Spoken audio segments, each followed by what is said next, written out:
pay for this room. Make it Isaiah, to me. I'm live. I'm just letting you know. We all live, bro. Everybody get live. Everybody go live. Don't sit in the white ass lines though. You look fine. You look fine. Take it around.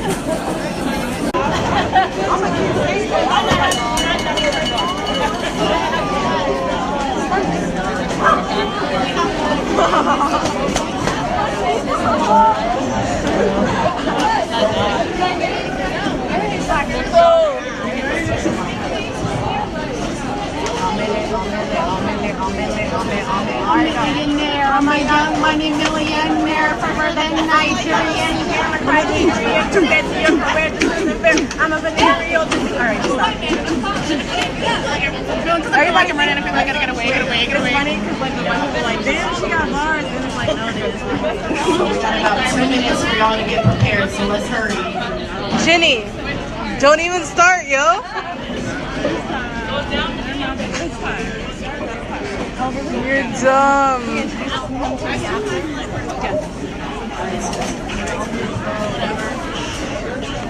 Yo, come on, hi. Okay. We need to start this process, y'all. Community love. Community love. I'm Jamil. Basically we just want to begin by clarifying that this land we are on, not ours. And that these bodies that have been working to get this shit done aren't being paid. And a lot of this labor isn't being distributed equally. And how many times in our history and Evergreen's history and everyone's history has this labor fallen on the very specific people that it's fallen on to get this done, to get this to happen?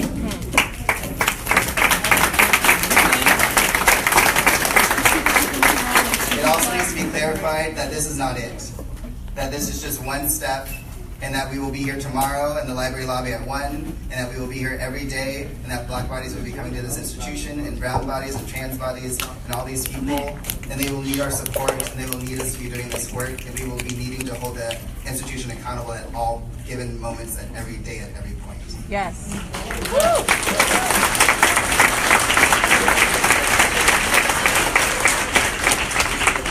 So I'm going to get off because I'm shaking, but I want to clarify that George is claiming that he needs to leave by 5:30, so we need to make sure that we're being really concise and getting our shit said, and you can say this as emotionally, as angrily, as passionately as you need to, but we need to also make sure we're making space for the people who need to be heard, and we need to be getting it done in an effective amount of time. Is that clear? Yes. So what's about to happen is a few of us went into a room with George and some of the administration to come up with some really concrete, important work that he needs to be held accountable to and the institution needs to be accountable to on a timely basis. George is going to clarify the points that he's made and that he's committed to, and y'all are going to get a chance afterwards to clarify, to make any, to voice any changes that you feel need to be made, and to voice any concerns that you need to happen in this space. Does that feel good to everyone? Yes. Yes. Okay. If at any point you have any accessibility needs, you feel you can't be heard, you feel come up to me, come up to someone, we will make that shit happen. It has to happen in this space, okay? Everyone good? Yeah. Okay.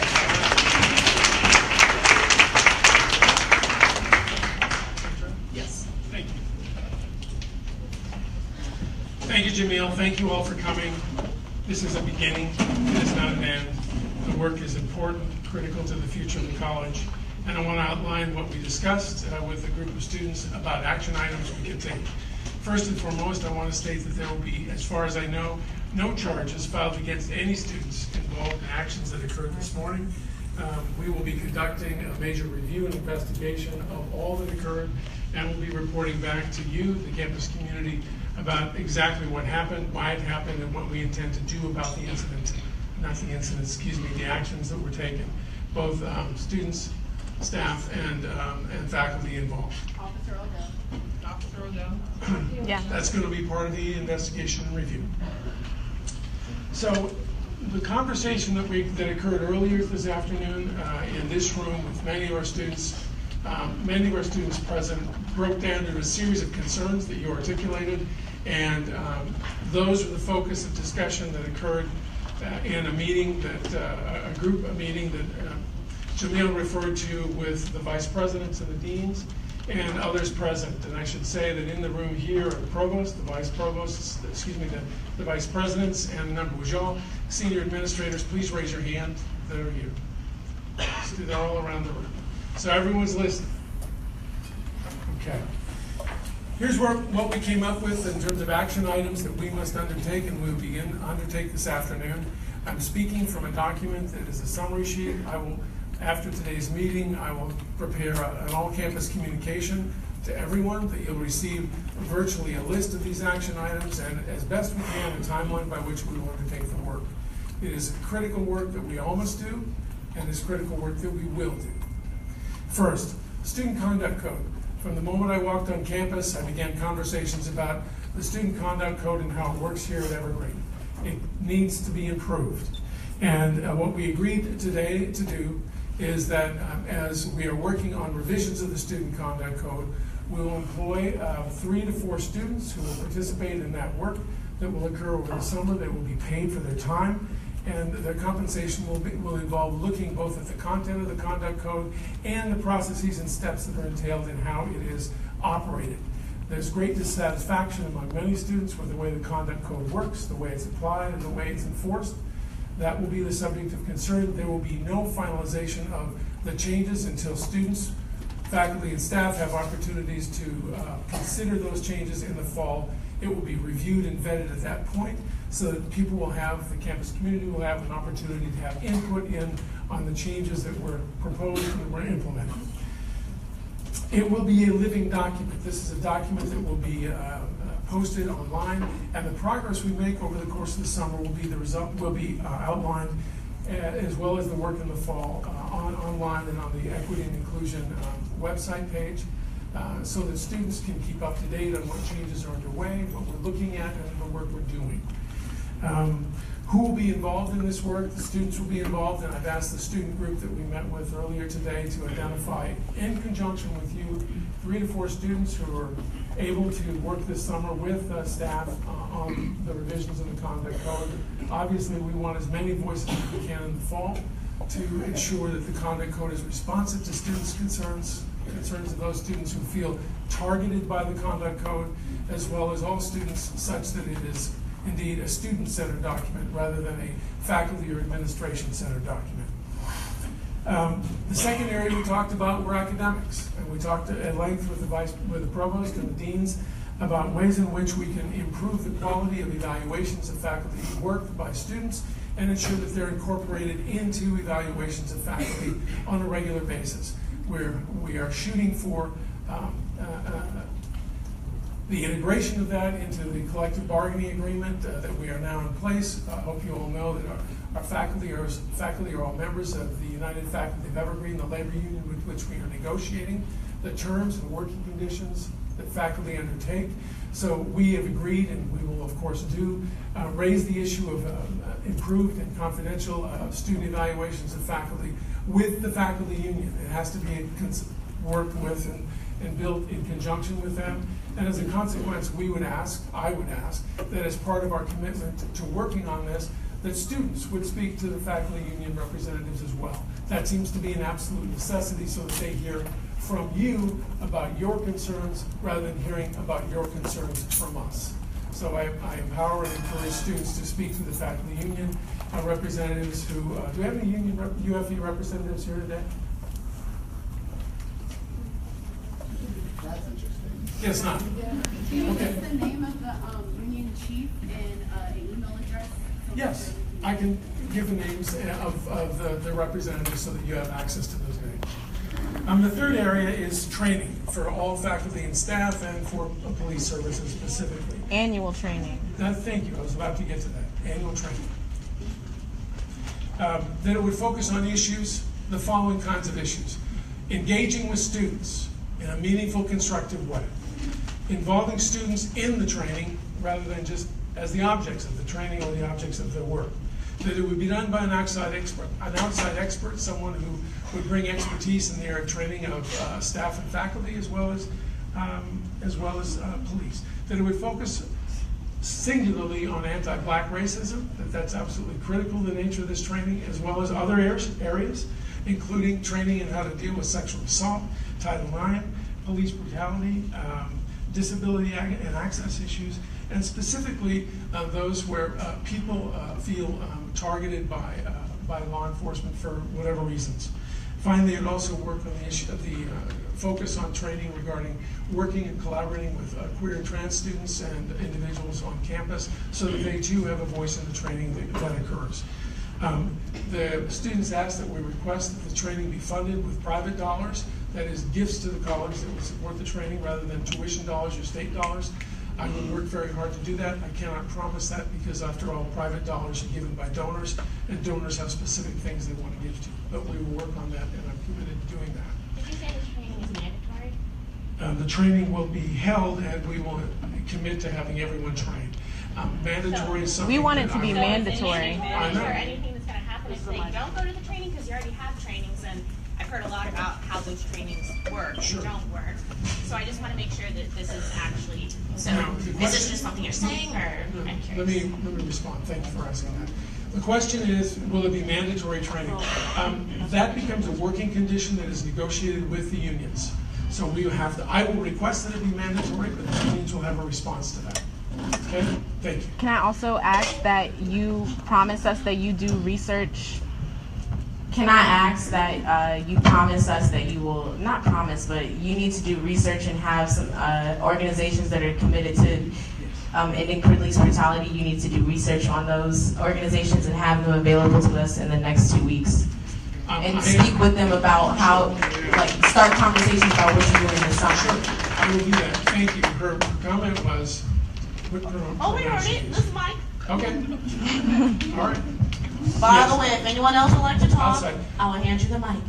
Okay, I'd like to get through the points. I want to get through the points again. We need points. We need to Let me get get through the points, and then we'll do lots of back and forth. Okay.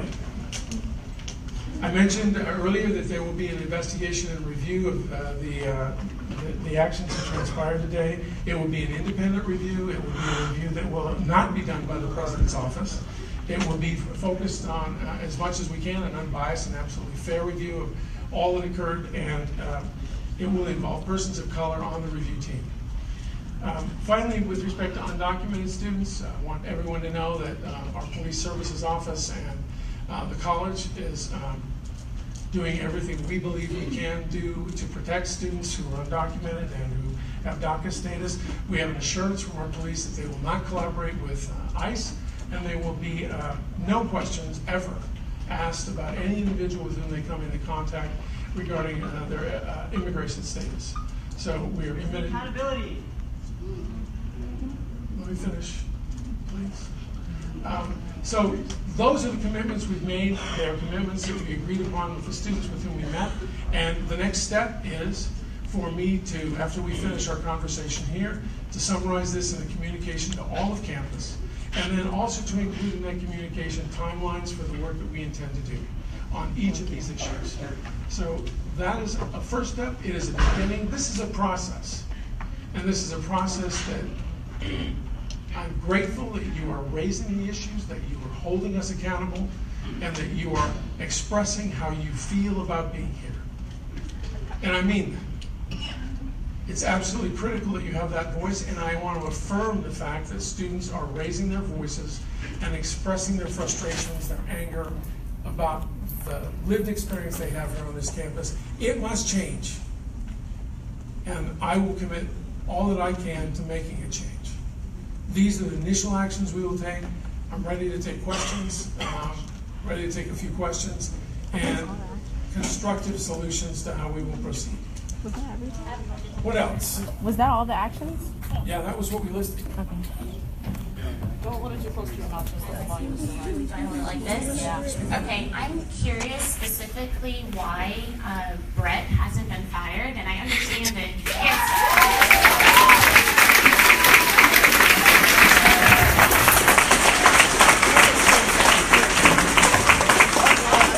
so please correct me if I'm wrong, but as the way that I understand, like tenure and being a part of a union and stuff, those apply in so much as you don't harass like you would be fired for sexual harassment, for example. I'm curious why that doesn't seem to apply for racial harassment or for going against the policies of the school. And if you haven't gone against the policy of the school, I'm curious why we don't have a policy against racially harassing faculty and students. Thank you.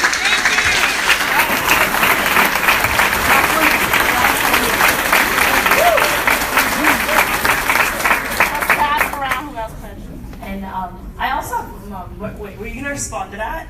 Yeah, let him. Okay, I'll let you respond. Yeah, I would love to have a response to that. First and foremost, I cannot comment on any personnel action. It wasn't personal. If you're so I will not comment on any faculty member status and how the college has responded to them. It's inappropriate, it's unlawful. So, that stated, I can tell you that we discussed the process by which complaints against faculty and staff are made. We discussed about making that process far more transparent to students from the very beginning, and indeed, the academic deans are working very directly with student affairs to put together a document that summarizes how students can convey their concerns, how they can get action on the complaints they have, and how we go about enforcing the policies, the social contract, the expectations we have of all faculty and staff. That will be made available to every incoming student at the beginning of the fall quarter. And students are working on, we will be working on that this summer, and we invite students to help us craft and shape that document. So that's the best answer I can give right now. I have the provost, we can ask him to talk about how we respond to complaints against faculty. If that's something you would like, I'd be glad to turn it over for a moment to Ken. But I also want to give time to other questions. Okay, I just wanted to ask real quick, or maybe even point out, I'm not sure right now, but I feel like there's a lot that goes into having an environment that supports white supremacy or anti-black racism. And so I see it's a step in the right direction to have workshops or training mandatory, but I feel like it needs to go further than that. Because when you walk down the hallways and you see Donald Trump's face plastered everywhere, you know, in a direct salute to white supremacy, what about this environment does empower racists who don't even go here to attack black students? I feel like it needs to go beyond just trainings and meetings and be actively talked about. Intersectionality needs to be at the forefront of this university. I'm open. One of the issues that came up with the students this morning is having a series of regular equity forums in which any or all of these issues can be raised, and I'm very open to creating those if we want to have them on a monthly basis, however we do it. I'm open to your suggestions on that. Well, we do have a complaint process, but we got to make it better, and we got to give people an opportunity to do what's happening right here, right now. I have a solution here. We want to hear that you're going to do it. I have a proposed solution for something that you can do right now, and that is to disavow white supremacy. Like, you make promises, and the institution can make promises, but this is an institution on first indigenous land. Like, every single thing about this institution is a testament to white supremacy. So if we don't actively disavow, as the president, there's a lot of things you can't do, but something that you can do as a figurehead of this school is actively lead, disavowing and saying that that's not there. There's nothing that you can say to console us, to make us feel safer, if this place is welcome and embracing the people who want us dead. Right.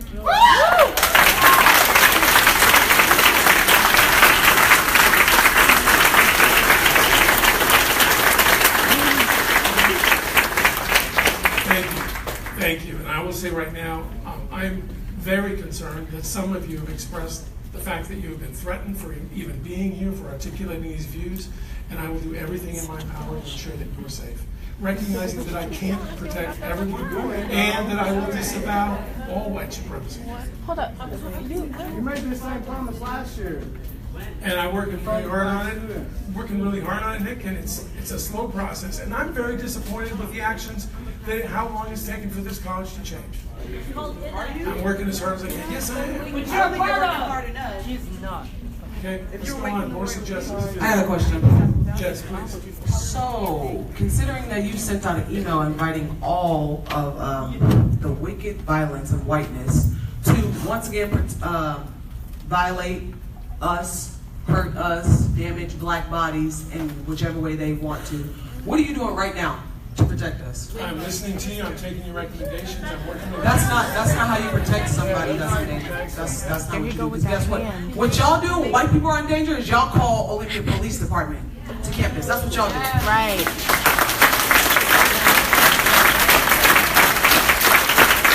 Y'all do that to protect you. So what are you doing to protect us?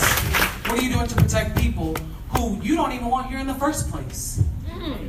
That's what college is for. You know that's what college is for. Higher education was not for black and brown people.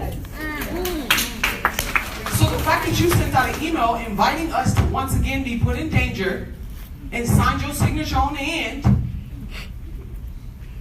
what are you going to do? Right now, I don't care about a plan. I'm talking about action. Because if it was your kids, you would be doing hell and high water for them.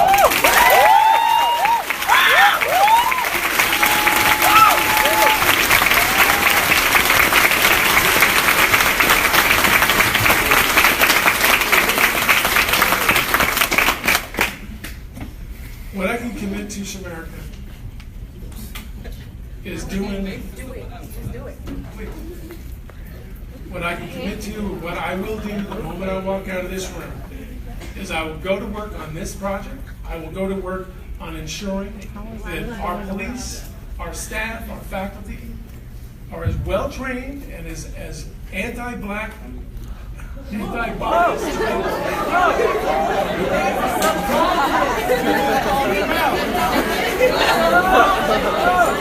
Stop smiling. I apologize. I apologize, folks.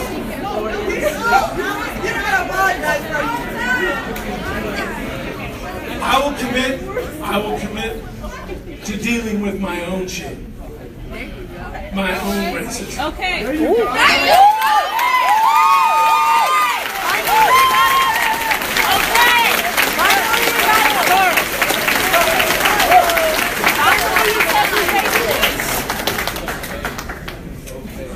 And I am a work in progress. Okay? Yeah. Let's have some more comments and suggestions about actions you can take. Okay, so earlier, George, when we were in our little powwow meeting with lukewarm water, I had brought up to you the language in talking about the events that happen on campus, especially in emails that you send out to the students, and how right now they're kind of called just incidents and things that happen. And I suggested that we start calling them what they are, which is hate crimes, even when it is.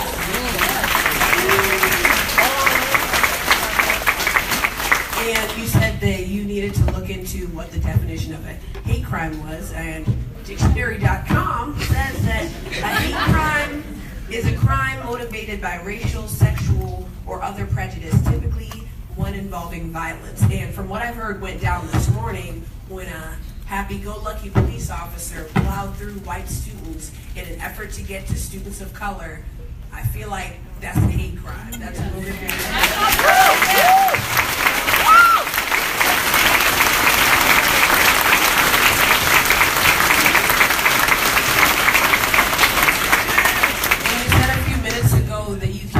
Make it, possibly because of union things, you can't really make training for these things mandatory.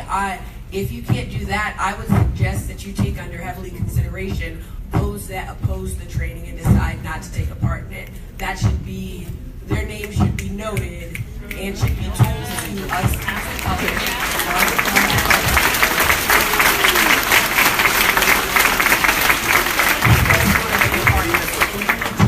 Recognize and reflect, who is it that you actually want recognizing this school? Do you want folks who don't want to be a part of mandatory training about racial, sexual, ableist, bias, all those things?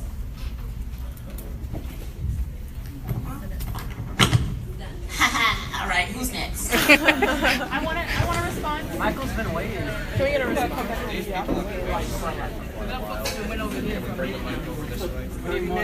Could we, Y'all just start talking. Sorry, did you have something to say? I'm here to listen. Go ahead. How about instead of more questions and suggestions, how about a process of consent? Tell me what that means to you. It means when you say, do you want to repeat what you said about the student code of conduct, what your point on that was? The point is it needs to be revised, it needs to be worked, it needs student input in the revisions, it needs to be responsive to students, their issues, their concerns with the process, both the content of the conduct code and the process and steps we take. How about instead of student input, we have student consent in the student codes of conduct that you are changing in the last 3 weeks of school and creating. How about instead of forums and this inherently patriarchal and disproportionate relationship where you just listen to us and keep having forums and input sessions, and instead we have agency over our codes, the codes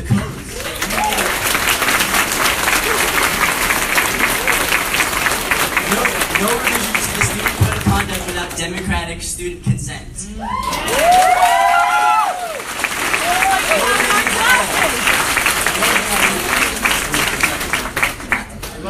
So what I'm suggesting is a student board that has veto power over the student code of conduct, that doesn't just get to give input on the codes that you created over the last 2 weeks in your offices typing while we were experiencing overt acts of violence and racism. You were responding by making new codes. Let me clarify. So I can clarify. You don't have to clarify. Yes. So this 37-page document that was released with the signature of every single student affairs staff person and with 2 attorney general signatures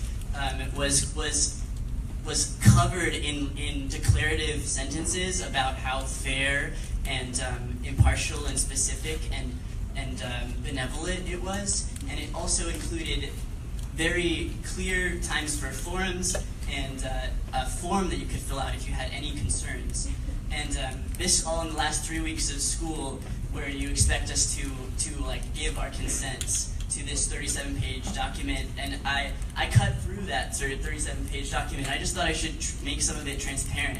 So the clause that says obstructive or disruptive conduct, and this is cutting through a lot of clauses within the clause. It says conduct that interferes with, impedes, or otherwise unreasonably hinders any activity that is authorized to occur on college property, whether or not.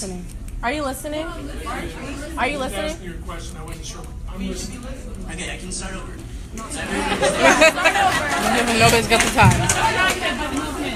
All right. Go ahead. It's one sentence. The conduct that interferes with or impedes or otherwise unreasonably hinders any activity that is authorized to occur on college property, whether or not actually conducted or sponsored by the college, is considered disruptive and obstructive conduct punishable by a disciplinary board. Mm-hmm. So this is public property, and that means that the people who the pro-life people who stand with pictures of dead babies are sanctioned to be on our campus, and it means that anything that we do is criminalizable, and this is in a context of weeks of mounting and nonstop anti-black violence. So, and this is also in response to a trial that we haven't talked about.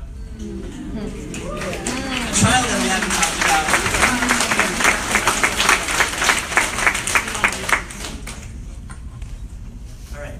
I'm going to let other folks talk about that. There's plenty of people who can, but it pointed out some contradictions in what you wanted to criminalize us for versus what you could. So you changed the codes. We are. And so, all right. But you changed them. These are your intentions, though. No comment. Who the fuck is she talking to? It is. It's still. So what we're seeking. Should we clarify that no decisions can be made without consent? But we're doing that next year. No, I'm more than willing to create a board that looks at it and makes comments. I don't know what the state law requires on me and how students can be involved. That's your state law. You the president. The president has very few authorities over the I'm just saying, how don't you know the law? Like, you run in the school and you keep telling me you don't know this, you don't know that, you don't have that much power to do this, you don't have... Like, so why are you here? I do.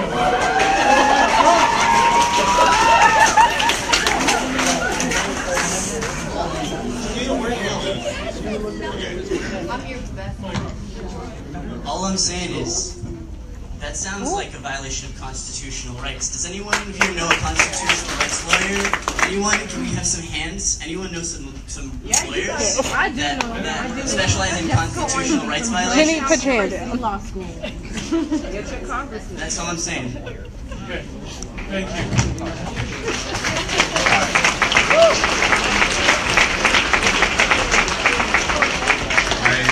I feel like I have been always an impassioned speaker, and I always take up a lot of space, and I definitely recognize that. But my concern has never been addressed and discussed. About 4 weeks ago, I went to University of Washington campus and saw what they have for their multicultural center. They have 30,000 square feet. Oregon State University, I talked to one of the at a Power of One conference. Combined together, they probably have around 15,000 to 12,000, 15,000 square feet, which, by the way, includes largely different buildings for different cultural centers. Right? I recognize that that's not possible here, but it probably is. But right now, we currently, with my estimation, have about 1,500 square feet, when we should have at least 2,600 square feet if we were going to go by UW standard, and that does not include the Queer Center. Which 1,500 square feet, for y'all to know, is those 4 columns in the near the back of the room, these 2 columns here, and those 2 columns in the front.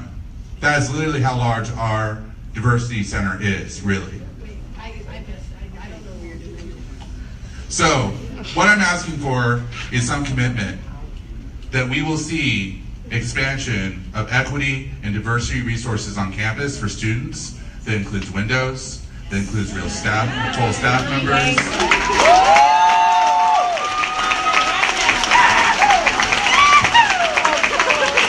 That will include funding, discrete funding for student identity groups. I don't want to go to the student activities board anymore.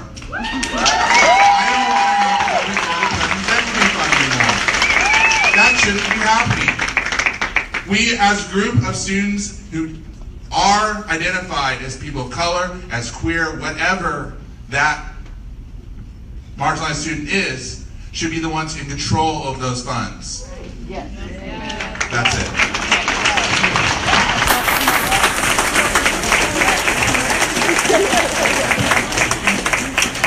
Does anyone over here would like to ask a question or something? Over here. You?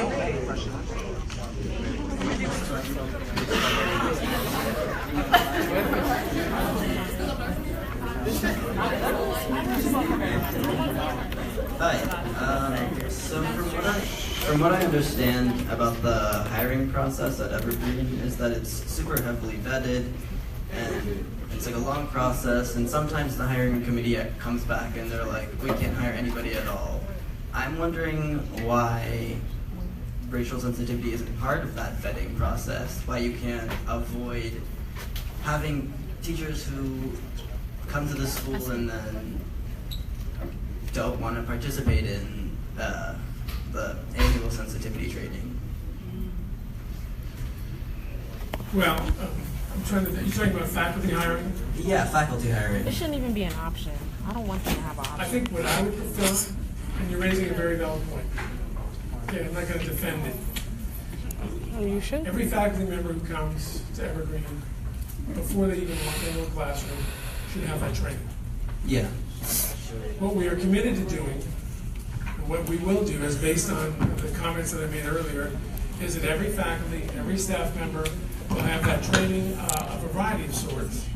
all focused on anti-bias and particularly anti-black racism. How will you make teachers go if once they're hired, you can't tell them to go, you can't force them to go. It should happen before they get hired. No, it should happen before they walk on campus. We can't train people that we don't employ. Right, but this is a vetting process where you have to make lectures and things. Yeah. And so let me just take one more step in this. We can make training mandatory in response to your concern, but we have to do it in conjunction with the union. I'm committed to going to the union, as are the senior staff, and saying, this is what we want. See what the union comes back with. It would be very important for y'all to communicate with the faculty union representatives. And I will get names to you. I already said that. No, I don't. I hate you, Bridget. I don't hate you. I just, you know what I mean. I know what you mean. I was like, that's fair. I guess not. Where's the cop? Where's the cop that dived through the white students to get to people of color and potentially arrest them? Why isn't he here? He was part of the review and investigation of the incidents that occurred today, that transpired today. This is not the place to conduct a review. This place, we got more than this is the most people we've ever had at I know, it's a good. It's glad. Yeah, this is a very fast production.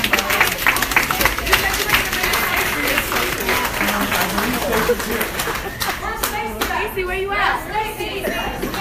Make it a meme. Make it a meme. Hashtag it.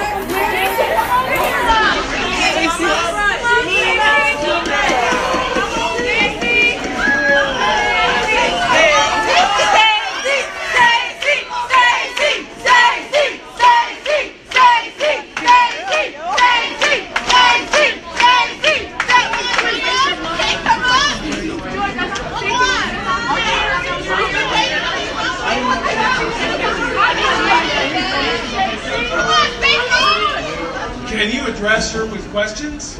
Yeah.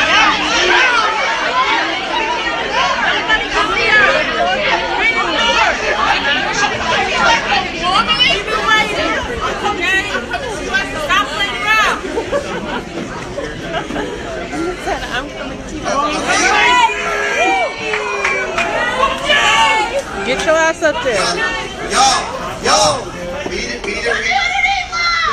need just a reminder, we need to recenter women and femme voices in this space, okay? None of y'all long-winded ass men.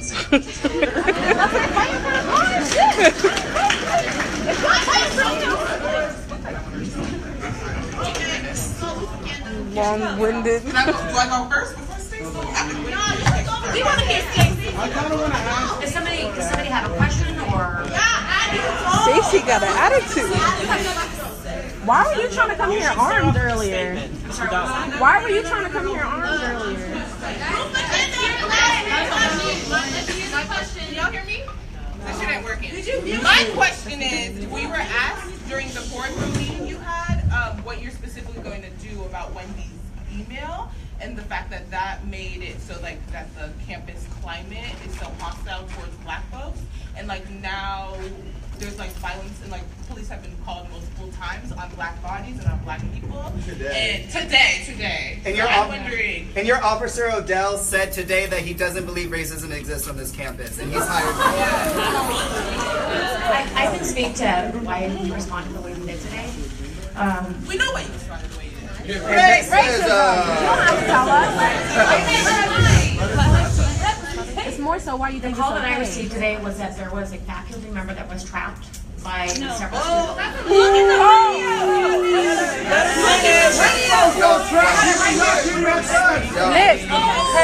Let her say the bullshit, and then we'll address it. So I'm telling you what I knew at the time. I was called, and I was told that there's a faculty member that was trapped in their room. And but we weren't in the room, so wait, let it. I'm sorry. not know what the circumstances were. There was 2 officers that were working, myself and another officer, and we responded to the area to see if that was actually what was going on. The information that we had was that this person was in danger and they were trapped and were not able to leave the room. So when we got there, there was a very large number of students that were there. Outside! Where? Outside where? Because you were not by the classroom. Give us real facts, because you were not by the classroom. You were nowhere near. They asked us where the classroom was. You didn't know where the classroom was. You didn't know. She asked us where the classroom was. I'm serious. But hold on, please let her finish, because I wasn't there to hear it. I would like to hear her side of the story, okay? I'm going to hear you guys too. So the information that I had was that it was happening where we responded to, and that was some 2 in the D building. And so when we responded, we saw a very large group of people, of students, that were blocking the doorway and standing in the hallway. At that point, we did not know what was happening inside, where the faculty member was, and we were concerned about their safety. We did not know what the circumstances were. So we tried asking several students. We tried speaking to several students. I tried to ask several students and just try to ask them what was going on. So you responded. Hold on. Let her finish the live. Yo, we know what happened. They're just saying some bullshit. Let them say the bullshit, and then we'll call it out. Well, if you already have your mind made up. Shut up. We're not talking to you. Shut the fuck up. We were there. You weren't there. We've been up since 9 o'clock. You just got here. All right? We've been up. Why don't you choose? Your ass just got here. Why don't you excuse yourself? Okay. We've been up since 9 a.m. Let's not censure. Let's not censure. Let's not censure. All right, feeling it. Get the fuck out. Okay, Stacey, please finish what you were going to say. So at the time, we responded with the information that we had. A lot of times in law enforcement, we don't have all the information when somebody calls 911 or when somebody calls us. So we respond and we ask people for what's going on, and we did try that. The So you students don't did not want to so talk you back act to on us. They partial didn't want to information? answer questions. Officer Odell did try going through the crowd so that he could reach, find out. Continue. I'm sorry. I'm just reacting. I ended up pulling him back out so that we could try to figure out and talk to students about what happened. The students were not responding to us or would not tell us what was going on. And so at that point, we did not know if we had a faculty member that was being trapped or not being allowed to leave a room. And that's what our concern was. I'm going to die in this room. Questions? Okay, now let her have it. When you first got this job, didn't you say that you were going to try to make a policy for police services to communicate with students and make a community? So how come Officer Odell was throwing students out of the way and shoving them and pushing them out of the way to get to only PLC students? Right. What was up with that? He didn't even try to stop and ask, hey, what's going on here? Why is there so many people? He just proceeded to run towards us like he was in fucking football and push us out the way. And we weren't by the classroom, by the way. We were walking away from Sim. Yeah, We were downstairs, 2 floors down from where the scene of the crime was. I did pull him back because you had to pull him back because he was out of control. Wow. So the investigation that's happening, we did it. Did we do it? Is it done? Did we do it? I think we did it.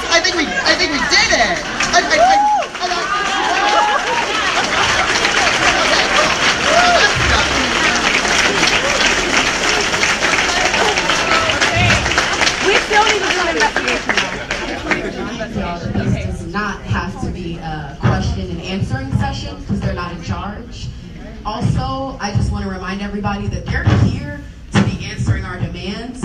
And Wendy Indris, who's always silent at every single one of these meetings, is the head of student affairs. She's the head of parking services, police services, the CRC, SAS, and yet she's never here. And yet she still has a job. And yet she never addresses any concerns. And yet this is still just a question and answering session, but y'all are not answering any demands. My question was never answered. You couldn't even show up. We've been complaining about parking services and the rise in what is it, 70% of our students are low income and you are charging $20 for a goddamn parking fine? There's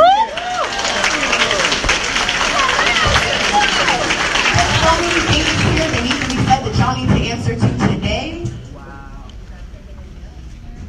And I'm going to just leave it at that because I got some other words that look so nice.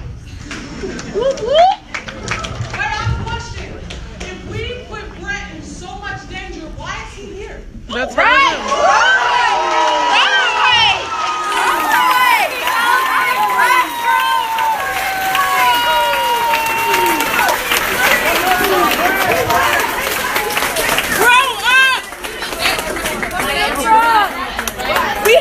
We held you hostage and threatened you, right? You were threatened in the classroom? That's a good ass question. Because we didn't even make it to the classroom. What? Sit down! Sit down! Sit down! Hey y'all. What the fuck are you talking like that for? Meeting? They think a riot's about to happen. Journalists, you're not gonna be done. You feel stressed? You feel fucking pressure? That's all day, every day. Hey!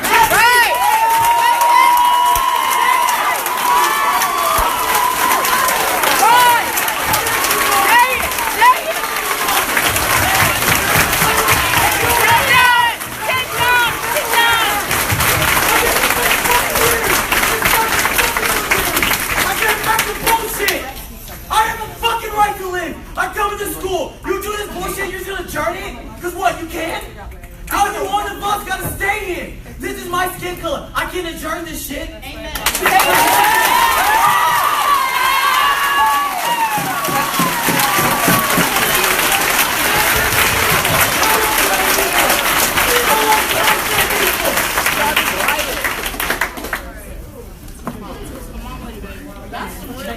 Don't leave. That man poured his fucking soul out, and you're still here. Look, you called for a man who was being harassed or threatened. Why the fuck is he here? Please explain. And what gets me is there was Shamir could just blatantly ask you what you could do to protect students, and you were ready. No, you sat here and you disregarded that all of us came here and took a risk to come here and be in this room with the way everybody's acting on campus, but you were ready to adjourn it for one white professor. Right?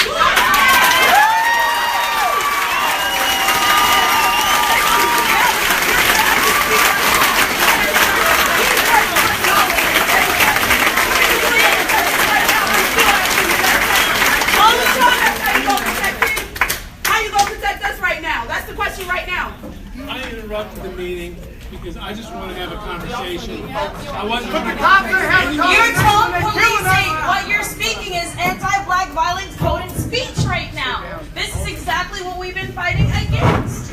Because something gets uncomfortable for just a second. You want to adjourn the meeting. You said it needs to be done by 5:30. It's 5. We still have 30 minutes and we want to talk. We have a lot of things to say. Like, first off, why is police services trying to change their name to the police department on campus? That's weird. We don't have a department here. I just want to remind you that I want this to keep going, but people are leaving like really emotional, and we have community members that like probably need to be checked up on. So just don't forget about them. Okay. The question that somebody asked was why we responded to Brett.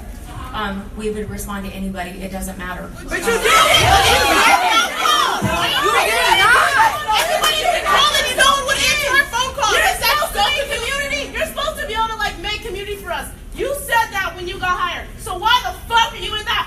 Police fucking process. Why would you not? Why would you not answer your phone calls? But you would answer for everybody, but you would answer for not nobody. Everybody was calling this morning and talking directly to the police operator. You would tell us exactly what's going on. Parents were having to have to speak to other services and the library department to find out there was a peaceful protest regarding racism, and you blatantly ignored that in the safety of all the colored students that I actually did not. I was not aware of that. The only response we have to the police. Girl, we called you. How many times today at 11:45 on a Sunday night and help for 2 hours? On Mother's Day. Give us the details on that.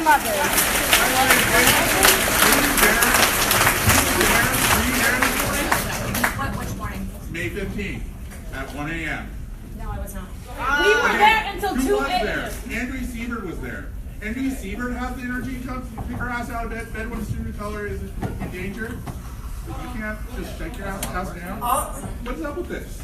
Honestly, this should not be surprising to any of us. This is the same person who said they needed to show up to peaceful protest with guns because it's peaceful until it's not. Fuck you and fuck the police!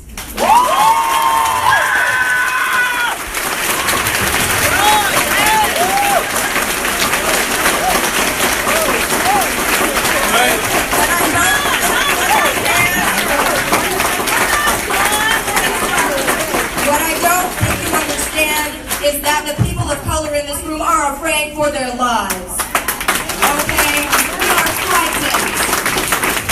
Every moment of every day, I know that I am black and that it matters. I am a black woman before my name is Sarah Jackson. I am a black woman before I'm a student. I'm a black woman before I am a citizen of the United States of America. I am here to support my peers. This was my college for 2 years. I live next door. A friend of mine said to me, hey, did you hear what happened today? And I said, on Evergreen? On Evergreen? The place that is supposed to support diversity? The place where transgender students are turning to as their new bastion? I want to cry. I can't tell you how fast my heart is beating right now. I'm shaking in my boots because I'm worried that something might happen and the cops might be called, and you know who's gonna go to jail? I am.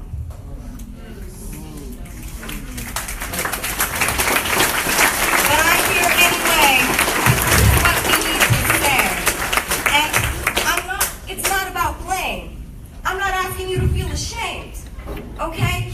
The thing is that my ancestors were slaves and your ancestors were not. Your ancestors came here of free choice and decided to bring along my people of not of their own free will to work and build this country. Okay? And so I'm just letting you know that slavery still has repercussions in society today. And that is what we're here about. Those repercussions. It doesn't go away. It's not over. Thank you.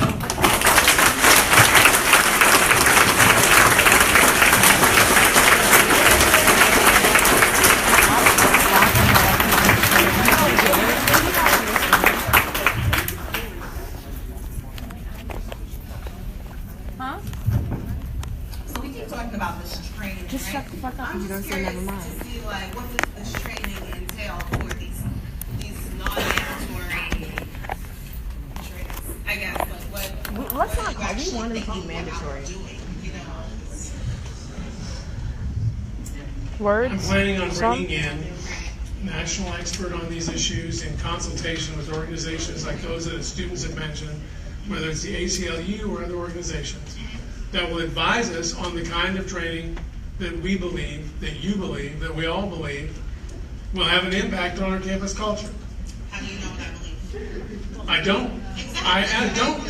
I don't, and I can't say that today because I'm not a training expert either. But we have to bring in some people who are. And I'm certainly willing, more than willing and open, to have students advise me on groups, people, be a part of the process. Are you going to do the research? I will do the work.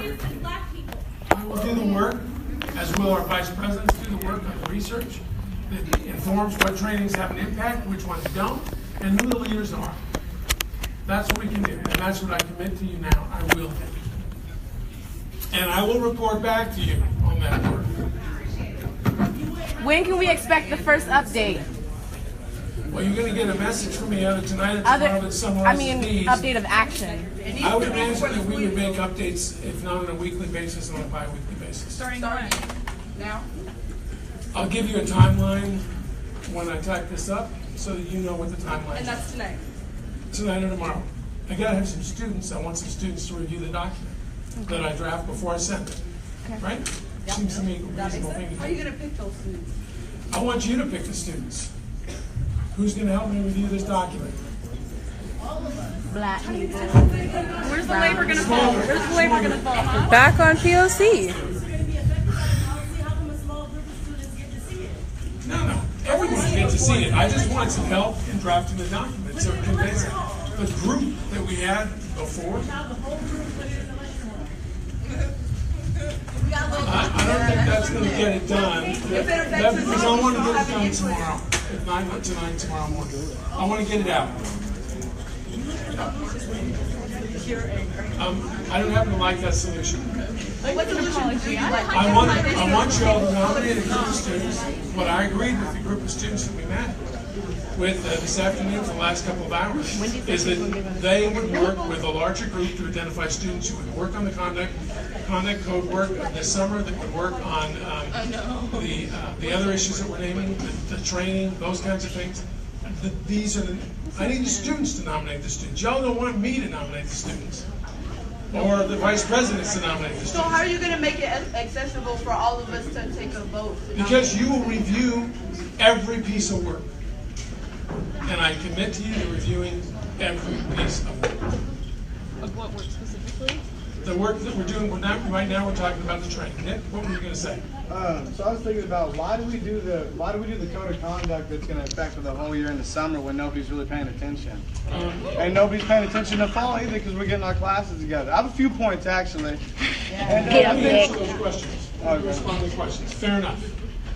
You know, if we want to prolong it so that students have time and input in the fall and winter, that's fine. I just want to have a student voice involved in whatever work we do on the conduct code. Why don't we start the student conduct code when people are actually here? I'm open. Okay. And then, yeah, I am. And then I think a big one is, remember last year we talked about it? Speak up. You want to get the microphone or some shit? Don't want to scare anybody's black man. But so I think another big thing is we were talking about the books for the upcoming freshmen and introduction. It talked about race, equality, white supremacy, white privilege, all that, and you never did that. Except all we got was Crow. Remember that, George? All we got was the Crow. The Crow, the black students remember that from last year. And then there's a committee there's a group of faculty and staff that put together the summer reading. I would love it if you changed the summer reading. I think you should put someone like Chico Herbison who's really with the because apparently the books have sucked. Like mine was talking about natural disasters. I don't know what this was talking about. I was talking about environmental issues. Yeah, when we got brothers getting shot like in Olympia, you know. And then another thing is like having people. I want to go back to retract to one of your points you made earlier about having people of color on staff for some of these different resource organizations. But if it's a person of color who's like a coon, or if people don't know what that means, someone who's mobilized their brownness against us, as we've seen on campus recently, that's not really going to help. So I feel like having staff members here who are already here and of color, who understand what's really going on, would help instead of bringing somebody new in, so the process starts all over, Also with the vice president. We made a recommendation for that, and those weren't heard, George. I'm disappointed in you too, Stacy. I had your back, Stacy, but you damned us, Stacy. I'm sorry because I personally wanted to reach out to you so we wouldn't be, so the police wouldn't be affected on campus. Wouldn't be affecting black and brown people on campus. I wasn't here this morning, but you guys put Tamiko and Jamil in the thing because a white student feared for their life. That sounds a lot like George Zimmerman. That sounds a lot like the continuum of white supremacy, And yeah, anybody else?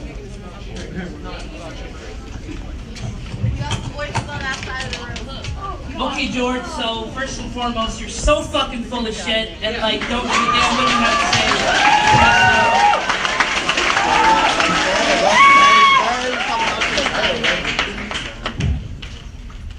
You have the fucking nerve to fucking dehumanize R and me have you within this whole... And mostly all the trannies too. Yes, yeah. This institution's really good at targeting trannies. Yeah.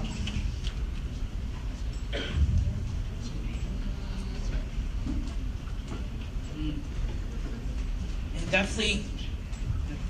Sorry. Yeah. You got this. You got it.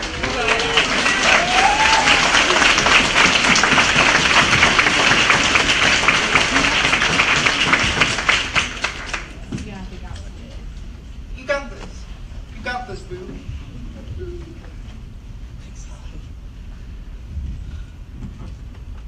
I guess within just dropping the charges against R&D.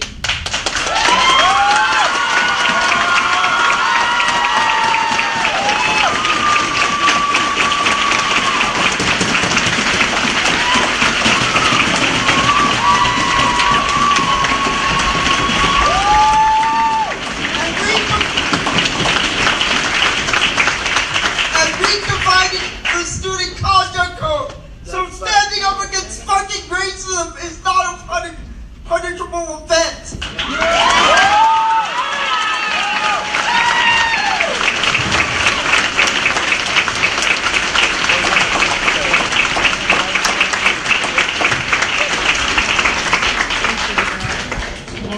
I was a witness of this trial. I just wanted to say something about it so that everyone is informed. No, can you say it? So that everyone's informed. Okay. This trial is trying to all of the activism that's happened this school year besides this week. Every single event is our ones are being charged as instigators and for those events in like a completely erroneous and like conspiratorial way to target them because they're the most visible, because they're black and trans and disabled and poor, and like drag them through 7 months of trials where the person who gave themselves executive, interpretive and like punitive control over the student code of conduct revisions, Andrea Siebert, where she gave a 7-hour testimony again, explaining why she was threatened by R and Lawrence, and when she was supposed to give a 4-hour testimony. These trials have been like extremely inaccessible and a punishment in themselves, and no one has known about it. And I think the charges need to be dropped today. We need to figure out.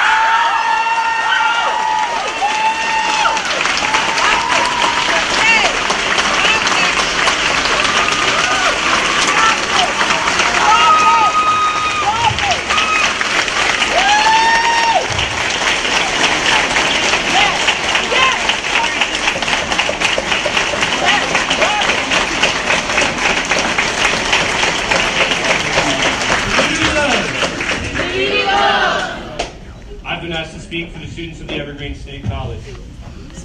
Gunner! I would like to state formally that the students of the Evergreen State College are making these changes happen and that we are not willing to compromise.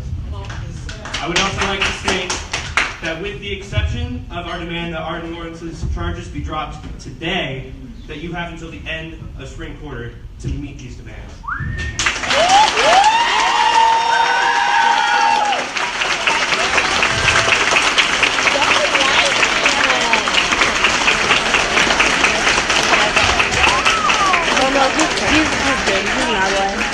He's in my class too. Hold on, this person wants. Well, I'm sorry, you were really talking. I want to prioritize everyone's voice.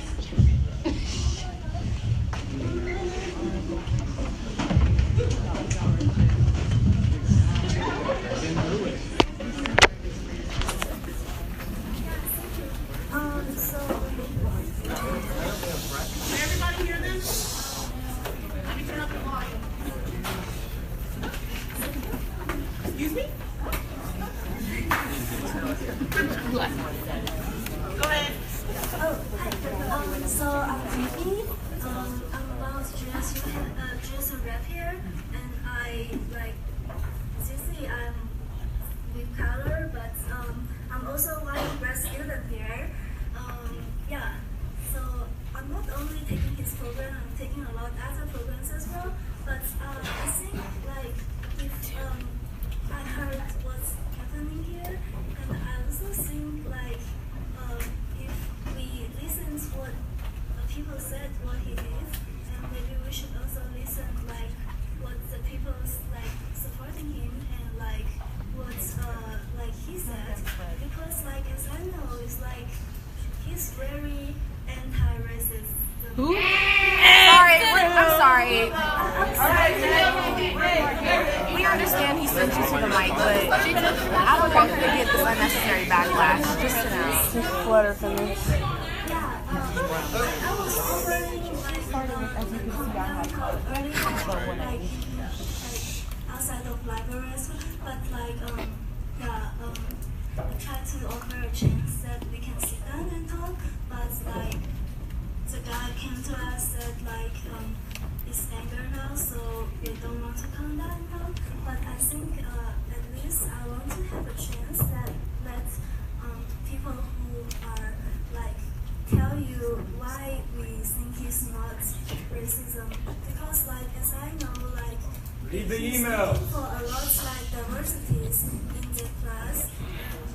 Like every time like a newspaper, he valued my opinion, so I really appreciate it. And also I'm trying to increase like the national community in Evergreen right now. So I'm working on it, and he's totally supporting that. And like, so I feel like you should at least one time let him like talk. Shayla. Because he helped you. No, he doesn't.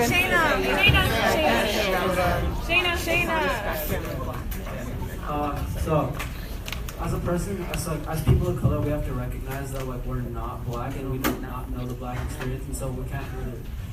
We have to recognize that also as people of color, we are also anti-black, and we can't speak to anti-black because we have to be black in our lives.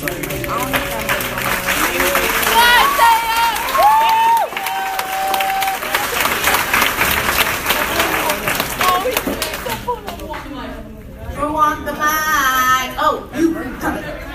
Oh, yeah. Hello.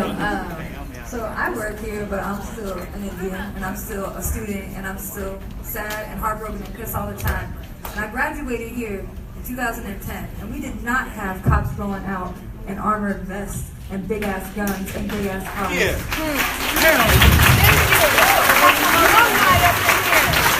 What we did have was the exact same situation for First Peoples.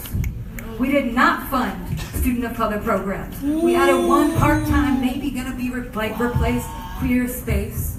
And in all this time, we had enough money to hire tons and tons of new cops, get them armored and trained, and we're gonna put more money into training. So you can put your money here.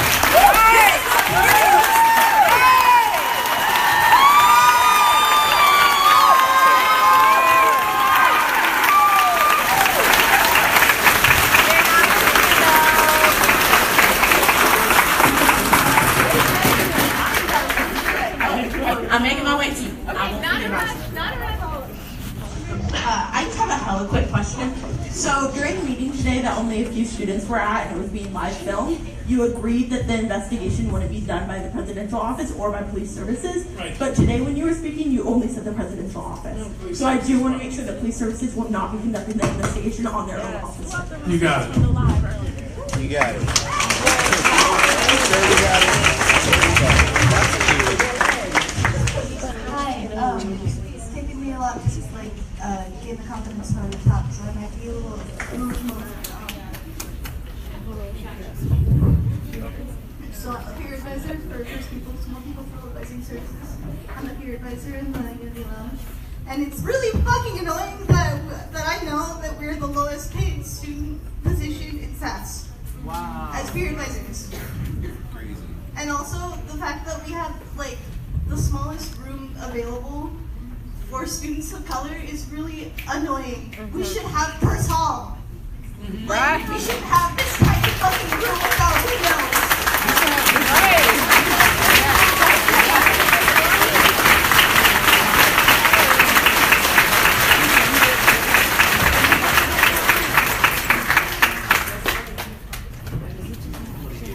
Community love. Community love. Okay, so real quickly, Day of Presence, I think. Very funny. Only 4 students showed up to the BERT panel, Bias Incident Report Team. And I think the biggest thing I took away from that meeting is when we asked the faculty, they're like, we get it, this is a federally funded school. We have to listen to the government who has, you know, an infrastructure of anti-blackness, anti-queer, etc. So I asked them, so what can you do for the students? And instead of a proper answer, I was given about 30 minutes of, you know, we're not actually very confident in any of the verdicts we put down on these bias incidents.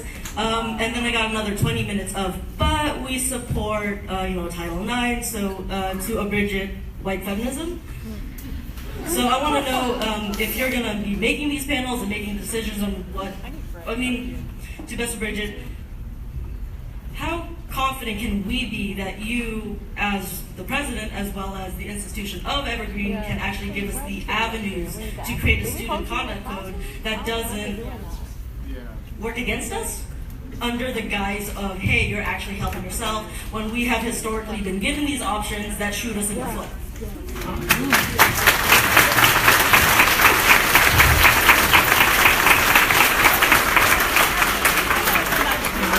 Can I respond to that? Excuse me. Can I respond to that? Thank you for raising that point. Those points. Those are right on points. 2 or 3 ways. The only ways I know how. Is the only way I know how to build trust. 1, common work. Common work. Paid work for those who seek pay. And transparency. How do we make? I didn't know that. How do we make our actions and the common work visible to all? Don't just say this to me, say this to everyone. Well, I'm answering your questions, and I tend to direct my comments. Visible to all. What are the mechanisms we use to make it transparent? Work together, focus on solutions, and make the draft solutions apparent and available for comment. I don't know how else to do it, other than bring in outside people who have much more knowledge than we do. That was my idea, by the way. Help me out. You have a voicemail. Hey, what are you us out? You have a voicemail. We're doing your job. Yeah, I told you to do that. I told you to get outside.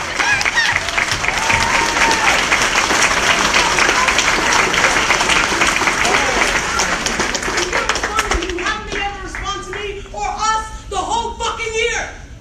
You can't. You're not doing shit. You're talking about a motherfucking training that's going to happen in the summer. What about our protection right now?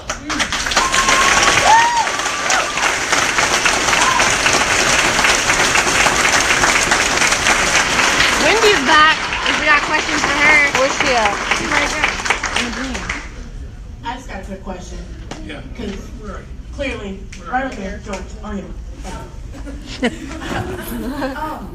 My quick question is just for George and for Stacy. Becca. We all know that having staff and faculty that look like us is how we succeed. Honestly, if it was not for Tyrone over there, I would not be here. That's so real. That's so fucking real. So, and he was the only black person in that room on that Friday morning. So I mean, what are you doing, and what is Stacy doing to make our police force and our staff and our faculty and everyone else that we see, not just the people we have classroom time with, but our advisors, our counselors, the health center, anyone. Who Can y'all stop talking while she's and how do we know that we can go to them? And what are you both doing to make it so that that's possible? Not a goddamn thing. Nobody listening when you say you were whispering in people's ear and shit. One of my top priorities is increasing faculty of color, increasing staff of color, and let me finish. This last year we hired 14 new faculty members. Of those, 5 14? That's nothing to be. That's who we hired. What about the 5? Then 5 of the what? 5 of color, and then of which is... That's not the majority. Why are you bragging like that's the majority? I know, it's a higher percentage. Microaggressions with your hands and your posture, please? I'm gonna interrupt really quick because I'm pissed off. Because Shamerica, y'all all know Shamerica in this room, and over half of y'all are only fucking here because she organized all the shit that she does on this campus. And the fact that you were able to move on to somebody else's question and not answer the question that she had, and everybody in this room did not just correct this man, is disrespectful to her from every single person that calls yourself her fucking friend. And it's also disrespectful because you gave that respect to everybody else in this room but her.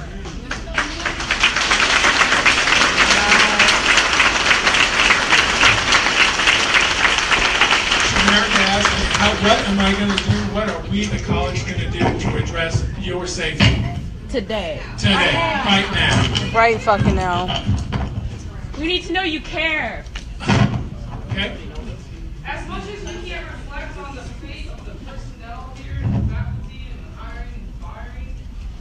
your opinion, was it appropriate for him to call the police in this incident? As the president of the I mean, he's sitting right over there. Wait, hold on. Interjection. George, answer Shamarica's question, please. I need a point of clarification. Shamarica, where are you? Shamarica, she left. Y'all do this shit to her all the time. Answer for us, though. Yeah, no, we want to hear it on behalf. Speak to all of us. You don't need to look nobody in their eyes. You can answer to more than just one person. I know. Then do it. You know you know, then do it. We're tired of you fucking sitting around here just saying shit without doing shit. Like, who the fuck do you think you are? Y'all send that email out inviting white supremacy to our front door.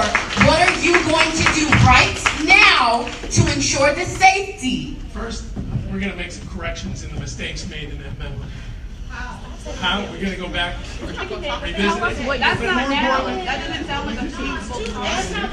It's too late to fix the shit you done already typed up, alright? Why Wendy not saying nothing? I think Shamarica means like specific actions, physical actions. What are you going to do? Right now, she asked you this at a board meeting, and you didn't answer. She asked you this morning, and I reiterated that. I don't want to hear. I know. To give them examples, but that's not our job. That's another way that you're trying to put our work on. What are you going to do to make us safe right now without us having to beg for it? That part, because the police have been called multiple times, and that has still never been answered. Why have the police been called multiple times? I know, because of that fucking email. And why hasn't there been an apology? And I feel like no one's just been answering. I want everyone on this campus to feel safe.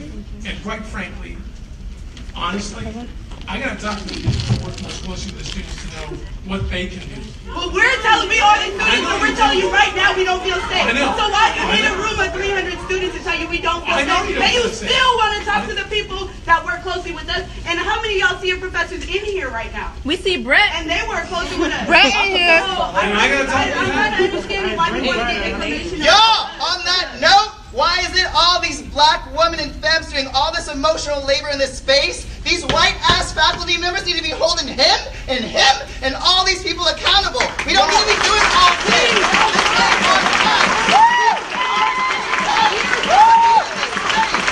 Y'all need to say some shit. Y'all need to do the work. Speak up. Speak up.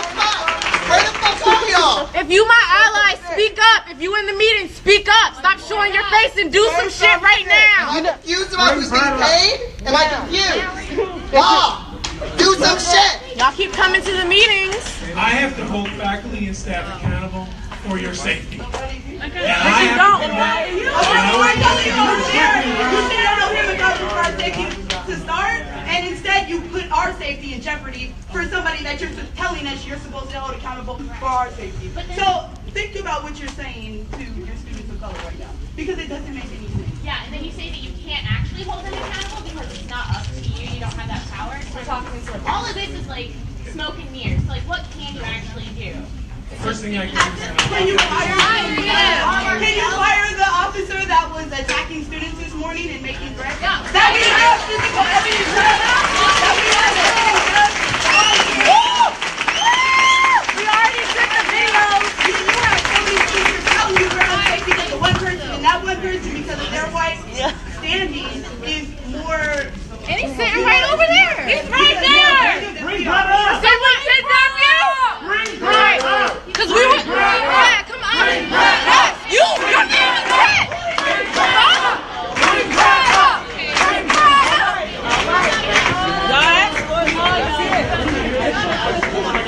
White people, I just want to be really clear with all these people of color. If you have not seen the emails that this man sends out, he loves attention. He loves to talk. So I just want to be really. You got an article now. We sent it out. You got articles about it now. What is your attention? No.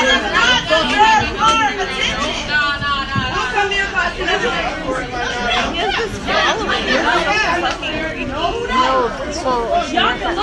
the white people would be behind him.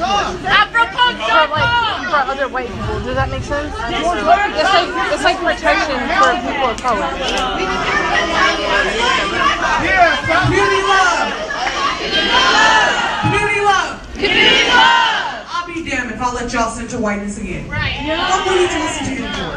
We know what he wrote. And if you ain't got the emails, put your shit on the board, Snapchat it, because you can get them, baby. You can get the emails. You can get the emails.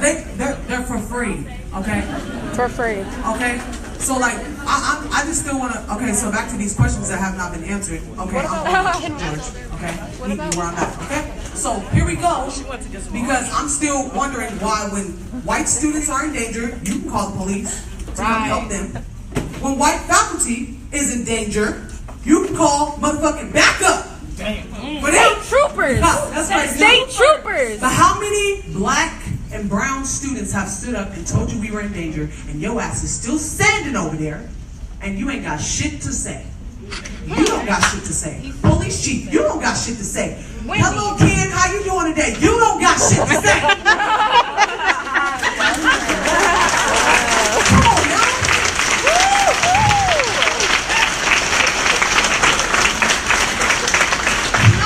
And let me remind y'all, that's how whiteness works. Whiteness is the most violent fucking system to ever breathe.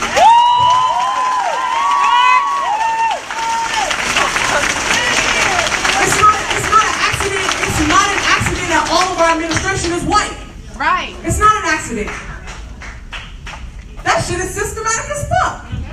So while we sitting up in here acting like this conversation's gonna change shit, y'all know what changes shit? Action. That's why the fuck we in this room. Right.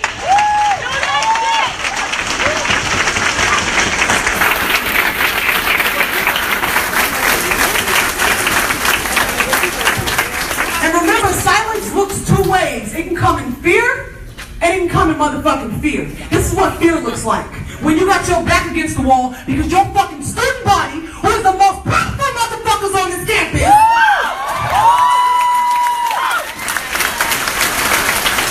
tired of shit. We want shit to change. We don't want a motherfucking training in the summer to happen next year. We got a month left in this shit. A month left of you getting paid from whose money? Ours. Communities are the public institution. Come on now. I mean, and to be honest with you, I don't even expect you to even say anything to me because I know actions speak louder than words. My mama didn't raise no fool. Funny.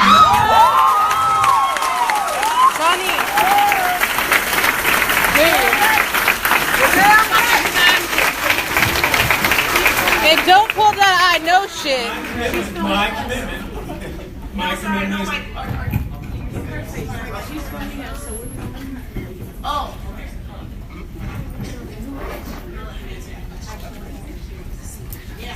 Go ahead and answer the question, George. My commitment right now, at this moment, is, as I've said to all of you, we're going to act on these items. These items that I've enumerated right now, starting the moment I walk out the room. I'm not leaving until something is done. George, I keep hearing my commitment.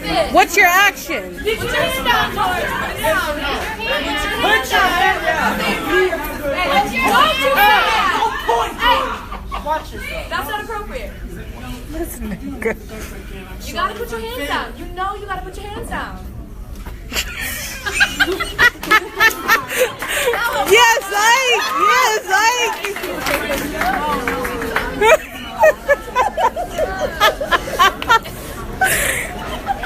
Ike is a damn fool, y'all.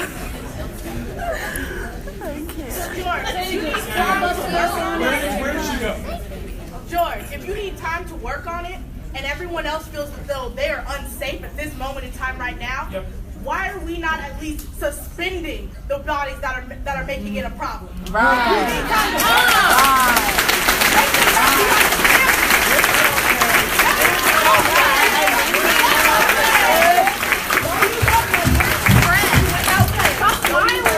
doing that. That's slick. That's slide. That's a snake trait. Stop smiling at us when we're talking about no pay and you. No, we're not laughing. This isn't a laughing matter. It's not funny. Well, stop. Control that behavior. Stop doing it. Because we already told you it makes us uncomfortable and it makes us feel like you don't care. And it makes us feel like you're not taking this shit seriously. So stop smiling.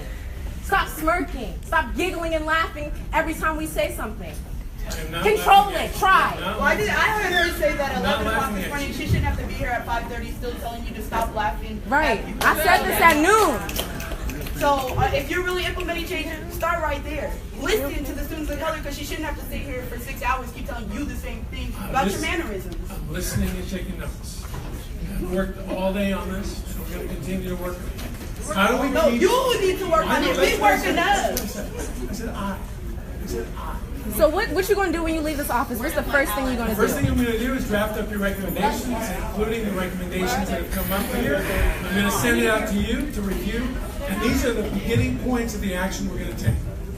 These are the beginning of the action points we're gonna take. I am concerned about your safety, and frankly, I don't know all the ways in which I can make you safe. Better figure it the fuck out. You can fire that police officer. We're telling you right now. Bless you. I want to know. You're saying that you're going to train the police. You're going to have trainings for them. Who are you going to hire? What institution can you put that would allow us to feel safe with an entire group that is designed to put us in jail?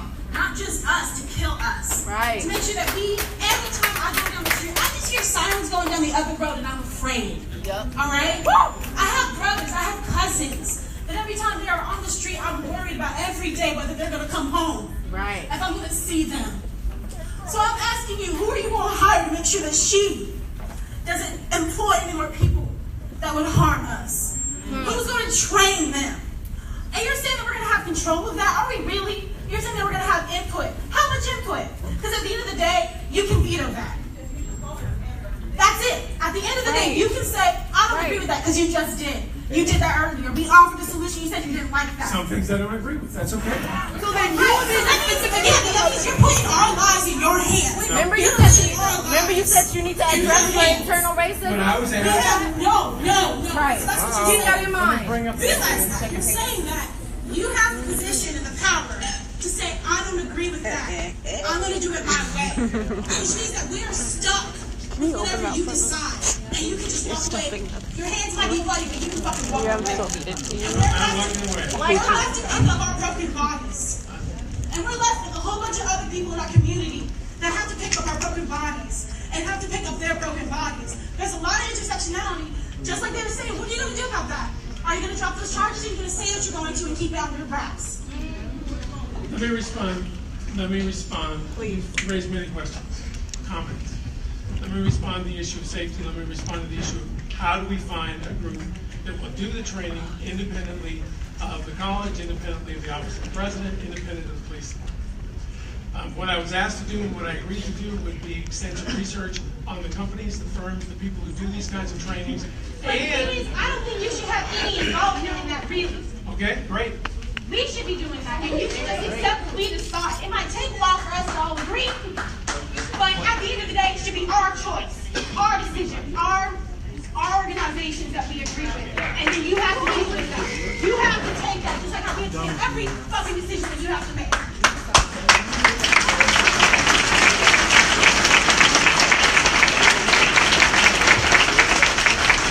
So, George, if you do not come through for us, this group of students is only going to get bigger, you know, and it's gonna like you need us to have a job and retention rates and stuff like that, you know. I mean, shit, I could just go to a different college. I mean, I have other acceptances in different colleges, so yeah. So I mean, like you better make action. I'm gonna come to you after Shayla, I promise. Okay, it's my turn. Okay, if you haven't heard, like, I don't get paid for, like, being here. This is time out of my day. So what are you going to do, since a lot of your decisions have to do with students revising it or looking over it? What are you going to do so that faculty members or our teachers give us time to review this? Because I'm not about to do my project and this at the same time, because you can pay me, but you're not. So like, do that little decision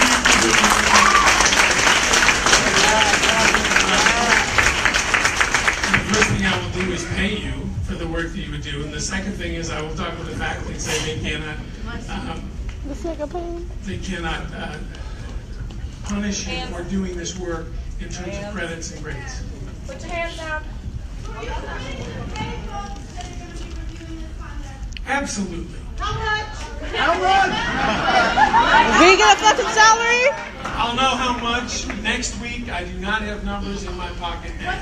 But I also, Are you going to drop the charges? Yes. The Attorney General of the state of Washington says I have no legal standing in any How about way. we? Let me You finish. gonna do it too? Let me finish. I approached the Attorney General of the state of Washington and asked whether I could Give him the phone. We're not pressure. Wait, what? Let me finish my sentence, please. I'm trying. Whether I could reverse or in any way change the decision. The Attorney General's office said, you, President Bridges, have no say in this. It is a legal process, and you have no legal standing. You can't withdraw. You can't withdraw the trial. Can make those recognitions. You can't just end the trial. What? Who in here? All right, y'all. I know a lawyer. Who is the George, who is the appeals committee? That part. Class action lawsuit. Who said that? George, who? Damn. Why did he even go that far? Why y'all haven't said nothing yet? Wendy, you said Wendy. I don't want to hear. Are you gonna apologize, Wendy? The appeals committee is comprised of students, faculty, and staff. It's confidential. No, I don't think that's true. White people, y'all need to say that it is. Like, come on. All right, What the George. fuck y'all here? Yeah, okay. This is your ancestors speaking to you. You have been here before you never thought of. Right. So listen to your ancestor. What do you think the repercussions should be if you don't follow through today? Fired again. Yeah. Again. No. I'm putting them in time out right now. You know, we're not speaking to other adults. We're speaking to children, just as they've been doing to us for over 400 years. Okay? All these layman terms that you use to make it seem like you have to simplify it for us. We're not simpletons. We're adults. Right. And so I'm telling you, you're speaking to your ancestor. All right? We've been here before you. We built these cities. Right. We've had civilization way before you ever had. Right. Coming out your caves, okay? So let's be clear. What should the repercussions be for you if you don't follow through? Impeachment. We got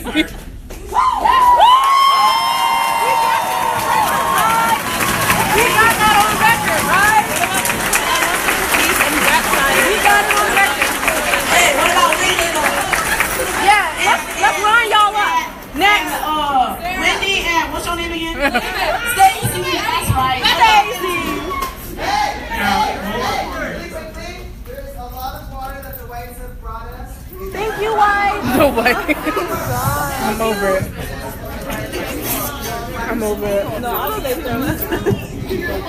so. Excuse me? Bro, if you're uncomfortable, get your ass up and leave. I'm tired of you talking. Shut the fuck up. I just want to point out that I am a man and I am taking up space right now, but I do want to point out a situation that occurred a month ago with a video to promote Day of Absence, Day of Presence that was re-edited by a white nationalist that includes a lot of students' information in it, including photos, that's accumulating over 130,000 views, and the college has done nothing to take it down. Thank you. What's going on with that? Attacking faculty members? Wait, what happened? Faculty of color? The fact that while Lawrence and R are going through the situation for a very minor speaking up of their opinion, there's a faculty who's promoting racism on this campus who's sitting over there smirking, enjoying this. And you're doing nothing. You're doing nothing to take him off this campus. You did nothing to take him off this campus when he sent those emails. You did nothing about that. He targeted like a black faculty directly. Also promoted the fact that he wants to sit outside and protest, and you did nothing. Right. And this video is still on YouTube. Right. But when little white Winston got a problem. Man, suspend him right now. That's the right action. Yeah. But when little white Winston got a problem, you call the police. Do you want to speak, baby? All right. No, we don't want to. We've gone through it. Bye. No. You're lost. You're brainwashed. I want to know from you. The video. If you don't know, Black then that's students shit. and POC students are always targeted. You, people who look like you were targeted. That's all you need to know. Your brown skin, people who look like you were targeted. They don't give a fuck about you. This morning and she didn't want to I know, but I'm letting you know. They not on your side. Shit. Community love. Community love. Get back. I'm just letting you know. They gonna come shooting at you too. You're not safe. And you can't hear what's going on. You can hear me. Excuse me, the president of the school. You can hear me. I'm speaking very clearly.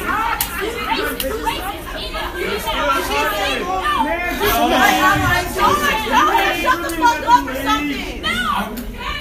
She has a right to speak. Bitch, we fighting for you. Like, come on. You're not. No.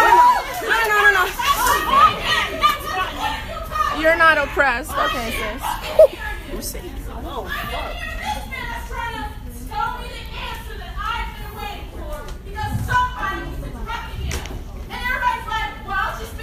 Because somebody keeps interrupting this man. I'm still trying to wait for him to answer the question whether it's bullshit or not. I want to hear what he has to say. So he can Sit your ass down. Yeah. Just turn, y'all. These are the lost ones. The lost ones are rising. Pay no attention. Johnny.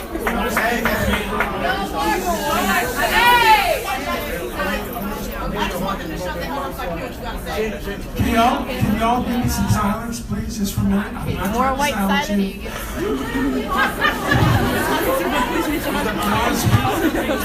I want to speak. If I can't speak, we should adjourn. I am not oppressed. Wow. Yeah, come on now, George. There you go. Let's talk about the video. I want to respond to the gentleman's comment. The video that is online, that is being used by a White supremacist. white nationalist, was stolen from a student who was working in the CK. That was me. I was the student who created that video, which was taken. And I have no idea who stole it. We tried investigating who stole it and who sent it. We have not had any luck in doing that. I don't care who stole it. Okay, but what I want to know is, why is it still on there and you have the power to take it off? It's violating the copyright material that was created for this college. This is not on our YouTube channel, is it?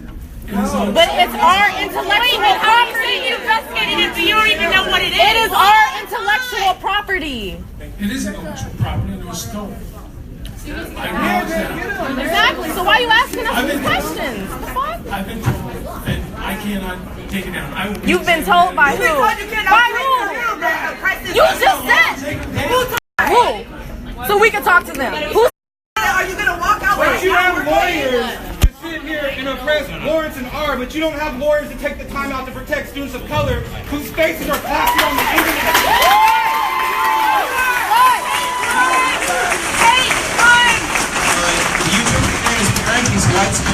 And I have his email. Okay, thank you. Write that down on the board. Thank you. George. I want to make sure. It's me, again. Two things. The first thing is, I don't understand how the white man in the blue, I don't know where the white man in the blue went, there's a lot of them in here, but Goddamn. one of you white men told us that Brett could not get in trouble because what Brett did was free speech.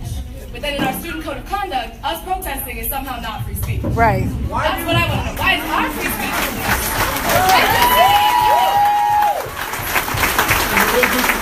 also, Stacey is afraid of us. Right. They are afraid. And if they are afraid, how do we call on them when we are afraid? Right.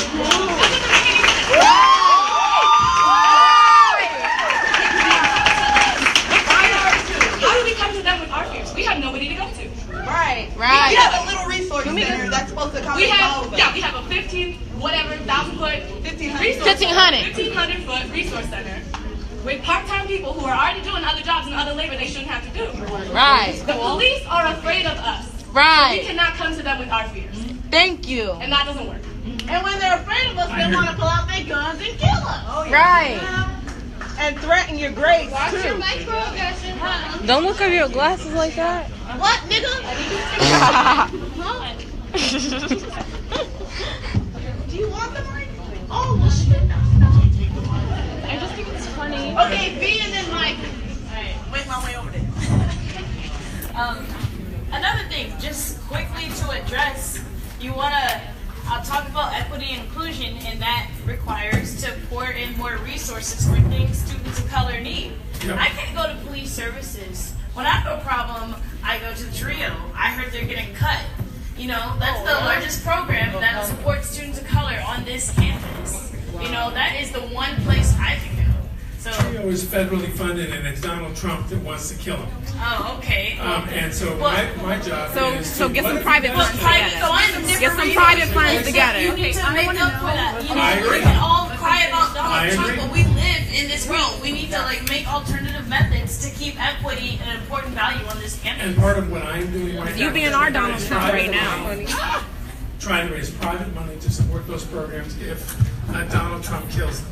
Are you going to Don't be a Donald Trump. In what Yes. ways are you specifically I was in targeting private conversation with one funding? today. Who are you getting funding from? Mike? No, he has. Sure. Y'all don't want to say nothing? Surprise, surprise. Is that water? Please, thank you. So, one thing that has never been addressed by any of the administration is the fact that a couple months ago, Cairo Talk Radio explicitly, racistly attacked one of my colleagues over in Trio, which, by the way, is one of the most valuable people I know to support students on campus. And student himself, by the way. He's a doctorate student, but still a student.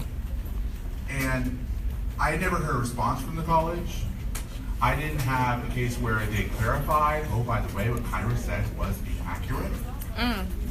Because literally, on the radio, they sat there and rifled through and made fun of the very nature of that person's position. And oh, by the way, because Trio doesn't have enough money, he has to leave in July. Meanwhile, I have a writing center who cannot serve students of color, cannot support basic writing skills. Literally, Sandy will tell you she can't do it. Thank you. Meanwhile, Vaughn can. Why does Vaughn do it? Because it's math. We need to have support, direct support. A staff person, straight up, who supports writing staff. And if it was my job, it would be Amr Hassan.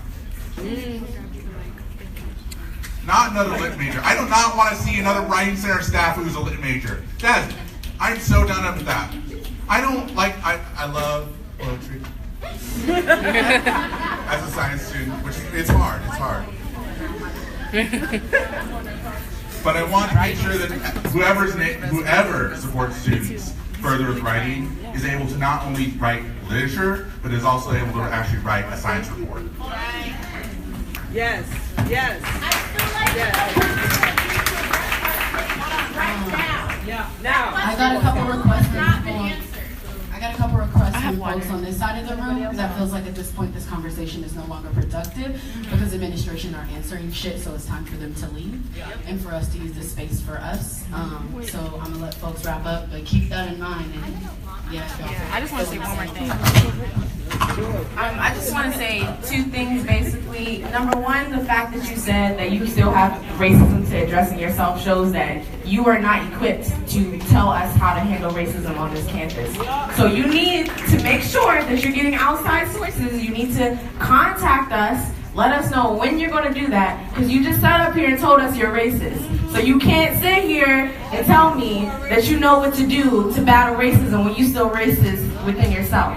The second thing I want to address is the whole accountability thing. Wendy, upstairs, you told us you were going to apologize for writing untrue emails. That, you said you were going to do that. You sit here quiet the whole time. Open her mouth once. They ain't say nothing once, and you don't. The fact that you said upstairs, are we taking your silence as you're not being interested? Yes. because you're sitting there with your hands folded, twiddling your thumbs, and you promised us an apology upstairs, said you were going to say how the stuff in the email wasn't true, and how that endangered more people of color because you were lying. But you up here and you sitting there silent. So can you come up here and address your lies? Are you going to do that at any point? She will have to. I think I do want to apologize. I sent an email last Thursday that didn't make any friends.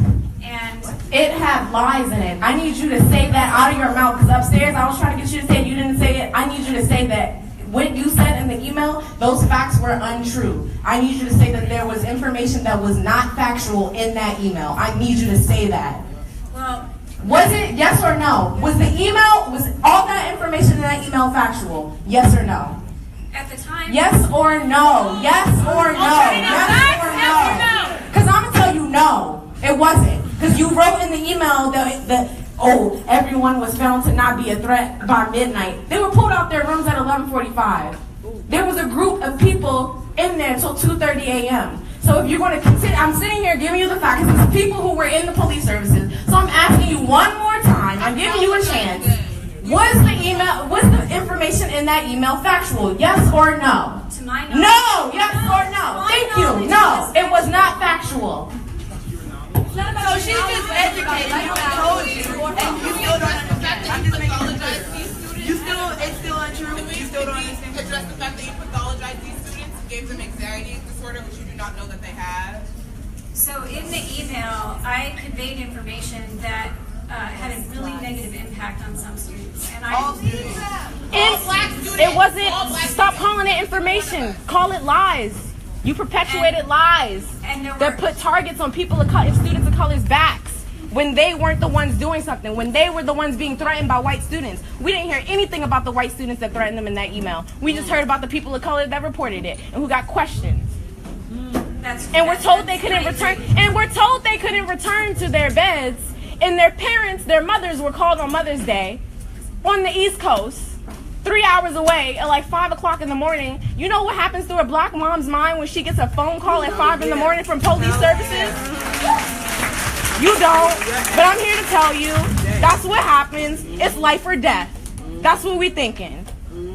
And you're sitting up here, oh, you did the email misinformation. No, you lied. Straight disrespect.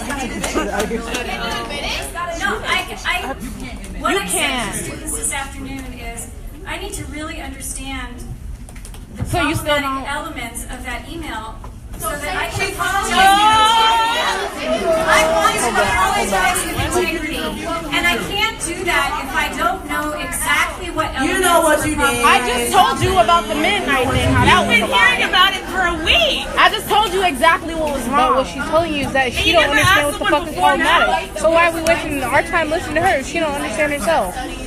All these issues that we're talking about, no reason why you can't take it to your colleagues and figure it out. And I want to work on it, and I will. Wendy, look at her when she No, Wendy, even if you did not know at the time, for whatever reason, you now know now. We asked him for a reduction. An apology now and saying that, yes, it was not factual at this point in time, because you can't change the past. None of us change the past. But what you can do right now is show us that you would like to foster a relationship with us by admitting that you were wrong at that point in time. And you lied and then y'all can leave. That's it. I take responsibility for sending that email, for sending it too soon without clarifying all elements.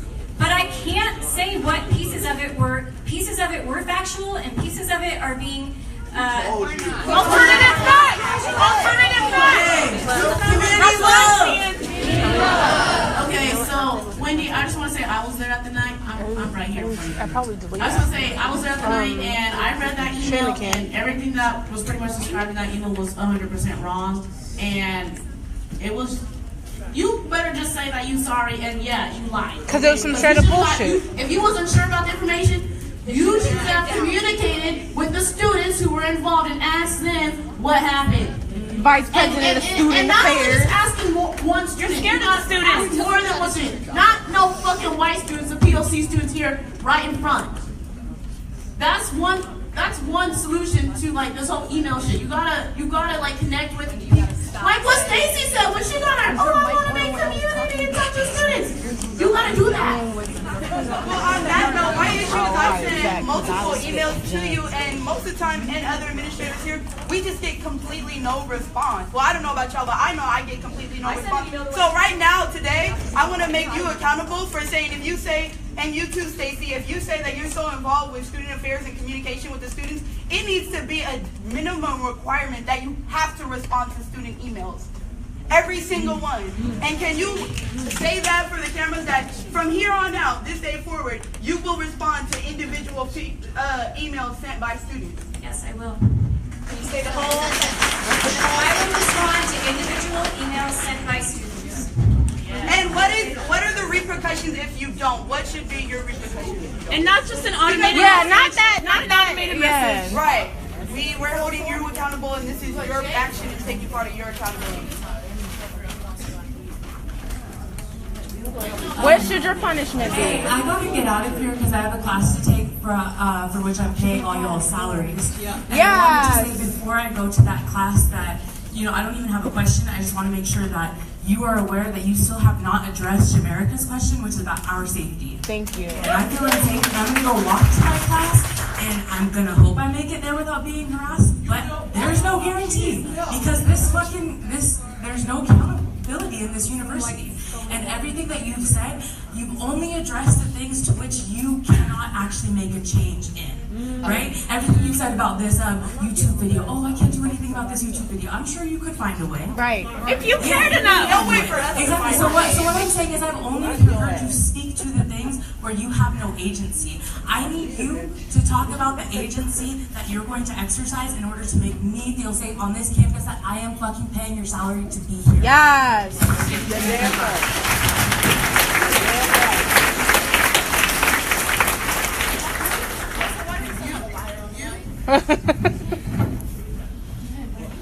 I'm paying to be here too, and I just I don't want to see police as a first response team to aggression that happens or anything that happens on campus here. Just in contemporary times, like it just seems totally problematic. The militarization, guns, any form of like war holding cells. That too. Right. The holding cells. The fuck does that? Like an even ethical approach to, or like it's not an approach to just helping a situation.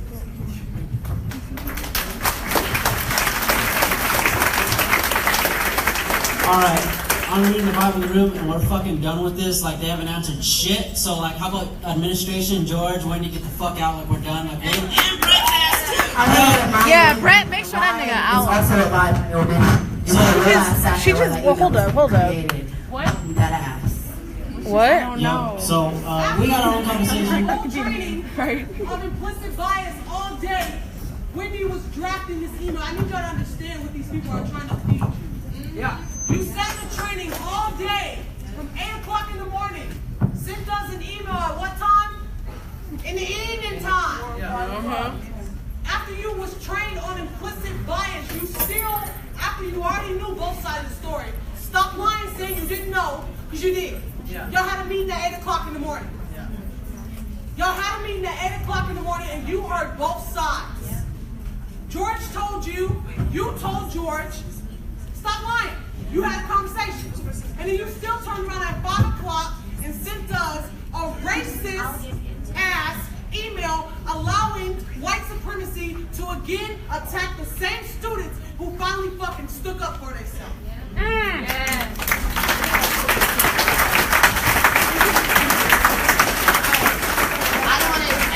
I've already spoken, but this is my last quarter. I'm about to graduate and never come back here, so it's my last chance to ask you this right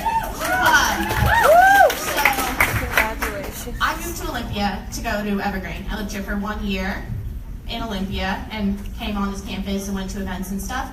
After that, I realized that there was no way in hell that I would ever come on this campus, so I went to the Olympia Tacoma campus. I know George from there, we've talked there, which is a lot better. You should really get in contact with some of the faculty who were there. So as I'm leaving at this point, I know that as an alum, there is no way that I will ever suggest this college to any black person, ever. And so I just want to be clear, because I know I sort of touched on it earlier and I let you kind of get a pass with this idea of like not being able to comment on any specific faculty who is racist and their like process, but I'm wondering if you can comment just in general, if there is any way that you are able to have any amount of say in firing racist faculty. Is there no process, just as I leave, so I can know, is there or is there not any way that students can not be exposed to racist faculty? Is there anything that you all can do about this when it's so blatant? You have all these people, campus-wide emails. I want to know specifically what needs to happen in order for openly racist faculty to not be employed here. Yes. Yes. He's going to tell us he can't do it. That's all. He's going to say, I don't have to. I'm going to need him to get the fuck out, though. Brett is still here. That is handled by the provost and by the dean. That white girl sat him back down. Thank you. I'm working on my hands. There's a discipline process. Faculty have been disciplined.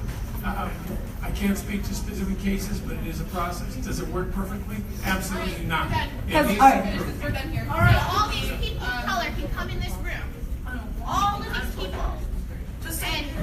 Okay, I have one more thing. We're done because all that we get is just regurgitated responses. But I just want to say this for the record, just to bring it to the table. Something also needs to be addressed about the student jobs and the hiring practices on this campus, because it seems that a lot of policies and student positions push black people out if they even get the job in the first place. I look around at all the student staff, but I know there's black people on this campus, but if I were to go by student workers, I wouldn't guess that. It's almost all entirely white. There's not many people of color, black people represented as student workers, and when they do get these jobs, they're pushed out. Anyway, we're not getting any good answers. Thank you for your time. They like finally. Thank you. What did George say earlier?